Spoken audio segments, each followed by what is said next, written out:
ကဲတင်နေတာအားလုံးမင်္ဂလာပါဒီနေ့ဆရာဆက်လက်ပြီးတင်ကြားပေးမယ့်အကြောင်းအရာလေးကတော့ဒီ Python နဲ့ဆိုင်နဲ့အခြေခံသင်ခန်းစာလေးတွေပဲဖြစ်ပါတယ်ဒါကဖတ်စာအုပ်ထဲကနေပြီးတော့ပေးထားတဲ့နမူနာလေးဖြစ်ပါတယ်ဒီနမူနာလေးမှာဆိုလို့ရှိရင်သူက print ထုတ်တဲ့ program လေးတစ်ကြောင်းရယ် input ဖတ်တာရယ်နောက်တစ်ခုကအဲ့ဒီ input ကို print ပြန်ထုတ်ထားတယ်ဆိုပြီးတော့သုံးခုနမူနာပေးထားပါတယ်အဲ့ဒီမှာ print ထုတ်တဲ့စာကြောင်းကအရင်ရှိနေပါတယ်လောဆယ်အဲ့ print ထုတ်တဲ့စာကြောင်းလေးကိုဆရာတို့တူအောင်ရေးဖို့စဉ်းစားကြပါမယ်အဲ့တော့ဒီစာကြောင်းကိုဆရာတို့ကနှစ်ပိုင်းပိုင်းပြီးတော့ print နှစ်ကြောင်းနဲ့ရေးမယ်ဆိုရင်ပို့ပြီးအဆင်ပြေမှာဖြစ်ပါတယ်အဲ့တော့ဒီကြောင်းကပေးတဲ့သင်ခန်းစာထဲမှာဒီစာကြောင်းလေးကို print နှစ်ကြောင်းခွဲပြီးတော့ရေးခိုင်းတာဖြစ်ပါတယ်ဒီဟာကိုဆရာတို့ print ဒုတိယတစ်ကြောင်းရေးပါမယ်ဒီစာကြောင်းကိုကျွန်တော်တို့တစ်ပိုင်းပိုင်းလိုက်ပါမယ်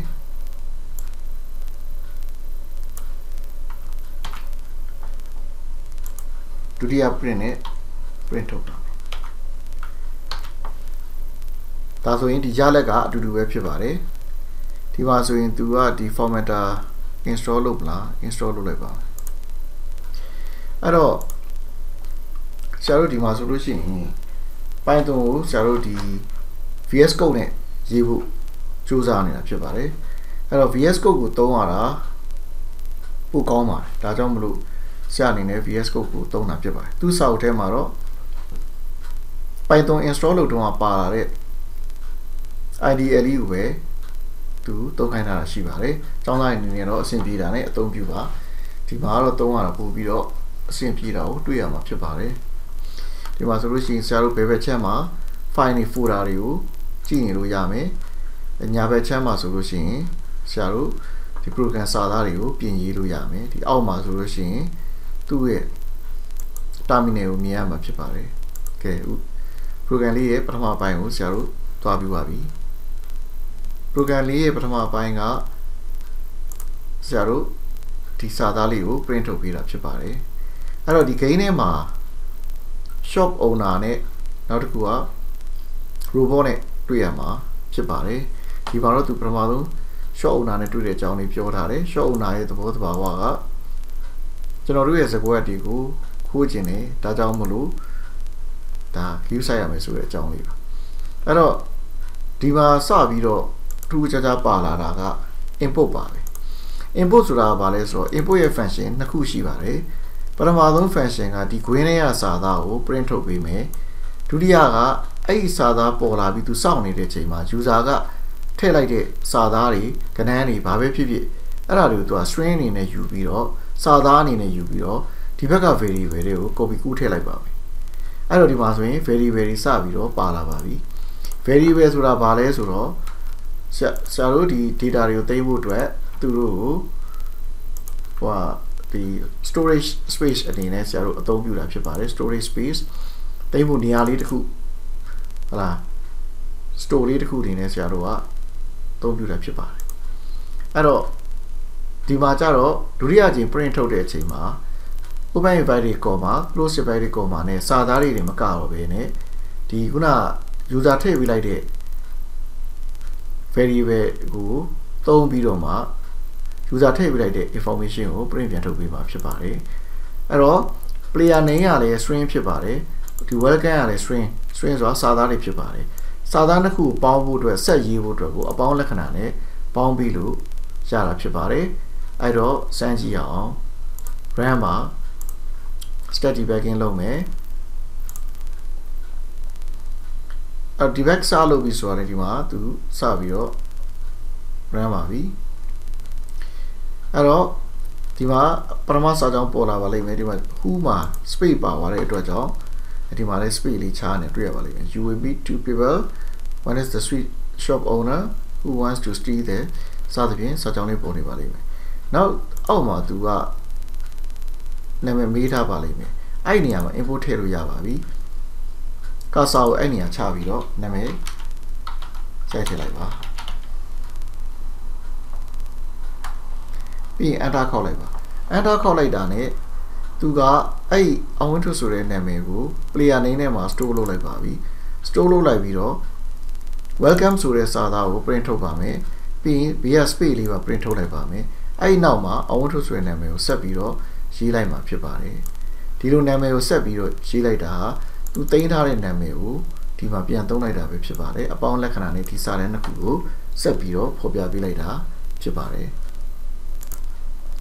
အဲ့တော့ဒီမှာဆိုလို့ရှိရင်သူ run လိုက်တဲ့စာသားတွေရယ်ဒီစာသားတွေအကုန်လုံးကြောထွေးနေပြီးတော့မရှင်းတာကိုတွေ့ရမှာဖြစ်ပါတယ်အဲ့တော့ဒီစာသားတွေကိုရှင်းရှင်းလင်းလင်းပေါ်ခြင်း print တွေကိုဆရာတို့ချားခြင်းလို့ရှိရင် print ကိုအလွတ်ရေးလိုက်ပါ PRN ဒီ print ကိုအလွတ်ရေးလိုက်ပါအဲ့ဒီ print လေးက line လွတ်တစ်ချောင်းကိုဖြစ်စေမှာဖြစ်ပါတယ်တစ်ချောင်းဆင်းတဲ့ effect မျိုးကိုရမှာဖြစ်ပါတယ်ဒီနေရာမှာတစ်ချောင်းဆင်းခြင်းနဲ့ဒီနေရာမှာတစ်ချောင်းဆင်းခြင်းနဲ့ကိုဆင်းခြင်းတဲ့နေရာတွေတိုင်းမှာတစ်ချောင်းဆင်းခြင်းတဲ့နေရာတိုင်းမှာ print လေးတွေရေးလိုက်ပါအားလုံးပြီးသွားရင်လည်းတစ်ချောင်းဆင်းခြင်းနဲ့အဲ့တော့ Ctrl S နဲ့ save အမြဲလုပ်ပါ program ကို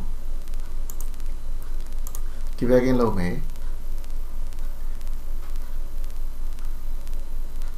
အခုဆိုလို့ရှိရင် space တွေချားသွားတော့တွေ့ရမှာဖြစ်တယ်စစချင်းတစ်ချောင်းချားမယ်စာကြောင်းတစ်ချောင်း print ထုတ်မယ်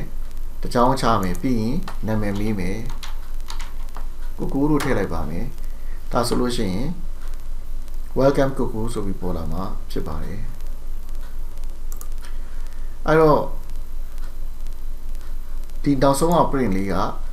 ဒီနောက်ဆုံးမှာ share နဲ့ space တကြောင်းချသွားတာတွေ့ရမှာဖြစ်ပါတယ်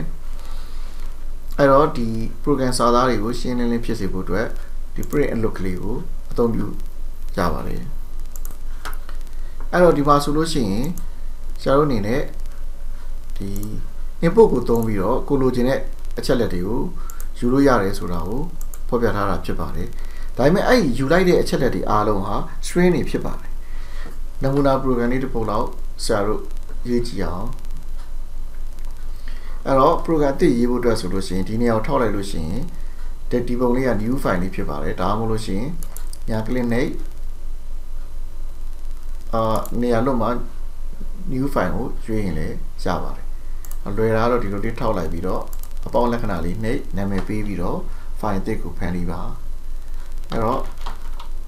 area တော့ပိုင်းဆိုပြီးတော့ရေးထားတာရှိပါတယ်ဒီမှာ area 1.py ဆိုပြီးတော့ program တစ်ပုဒ်ထပ်ပြီးတော့ရေးပါမယ် area တော့ py မှာတော့ကဆရာတို့ဒီ site ရဲ့ area ကိုရှာတဲ့ program လေးကိုရေးထားခဲ့တာဖြစ်ပါတယ် r တန်ဖိုးကိုထည့်မယ်ပြီးရင် a တန်ဖိုးကိုတွက်မယ်ပြီးတော့မှအဖြေကို print ထုတ်လိုက်တာဖြစ်ပါတယ်အဲ့ program လေးကိုဆရာတို့ copy ယူခဲ့ပါမယ်အဲ့တော့ဒီမှာဆိုလို့ရှိရင်အာတန်ဘူးကိုအသေးထည့်ထားတာဖြစ်ပါတယ်အဲ့လိုအသေးမထည့်ဘဲနဲ့ user ကိုအာတန်ဘူးထည့်ပြီးခိုင်းခြင်းခုန input ကိုသုံးပြီးတော့ရေးရုံပါပဲအဲ့တော့ဒီမှာ input ကိုသုံးပါမယ် input အဲ့တော့ single quote ထဲမှာတောင်းဝင် double quote ထဲမှာကိုရေးခြင်းတဲ့စာသားကိုရေးပါမယ် please enter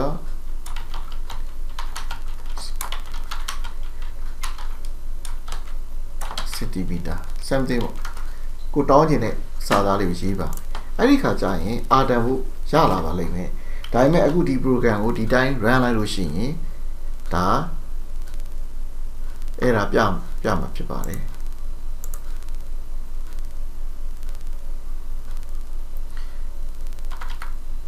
ဟုတ်ဒီမှာ input ကိုဆက်လက်ပေးပြီးလာထည့်ရမှာပါအဲ့တော့ဘာဖြစ်လို့ error ပြတာလဲဆိုတော့ input နဲ့ဖတ်လိုက်တဲ့ data တွေအကုန်လုံးဟာဒီ r တန်ဖိုးဟာဒီ 22 ဆိုတာဒီမှာထောက်ကြည့်လိုက်လို့ရှိရင် single quote လေးနဲ့ပြနေတာကိုတွေ့ရမှာဖြစ်ပါတယ် single quote လေးနဲ့ပြတာဖြစ်တဲ့အတွက်ကြောင့် r တန်ဖိုးက string ဖြစ်ပါတယ်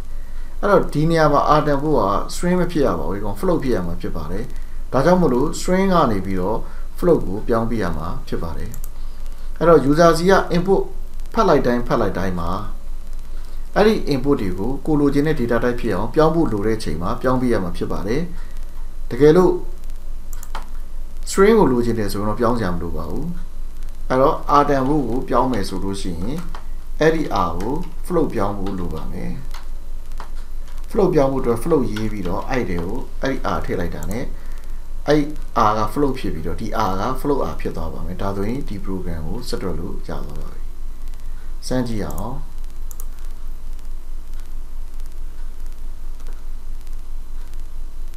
အတန်ဖို့တောင်းမယ်အဲ့မှာ click ခောက်ပြီးတော့ 22.5 ဆိုပြီးတော့ထည့်လိုက်ပေးလိုက်ပါမယ်ဒါဆိုရင် area တန်ဖို့ထွက်လာတာကိုတွေ့ရမှာဖြစ်ပါတယ်အဲ့တော့အဲ့လိုနှစ်ကြောင်းမရေးချင်လို့ရှိရင် input ကိုရေးလိုက်တဲ့က input ရဲ့ရှေ့မှာကိုပြောင်းနေတဲ့ data type ကို float ဆိုပြီးတော့ဝင်ခတ်ပေးလိုက်ပါဒါဆိုလို့ရှိရင် input ဖတ်တဲ့ value ကိုတစ်ခါတည်း float ပြောင်းပြီးတော့ r ထဲကိုထည့်ပေးလိုက်ပါလိမ့်မယ်နောက်ဆိုလို့ရှိရင်ကိုပြောင်းနေတဲ့ data type ကိုရေးခွင့်စာခွင့်ပိတ်နဲ့အဲ့ဒီမှာ input ကိုခေါ်မယ်ဆိုလို့ရှိရင်ဒီကြောင်းနဲ့ပြီးသွားမှာဖြစ်ပါတယ်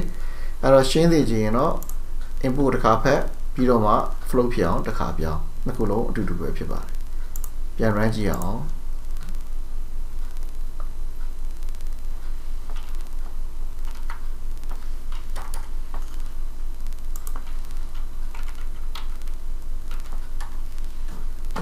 အဲ့တော့အဖြေထွက်လာတာကိုတွေ့ရမှာဖြစ်ပါတယ်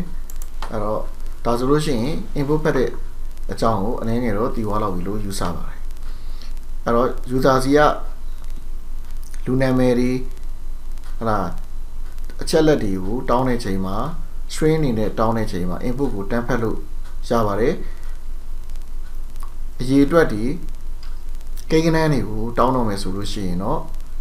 သူနဲ့ဆိုင်တဲ့ data type ဖြစ်အောင် float တို့integer တို့ ਨੇ ပြောင်းပေးရမှာဖြစ်ပါတယ်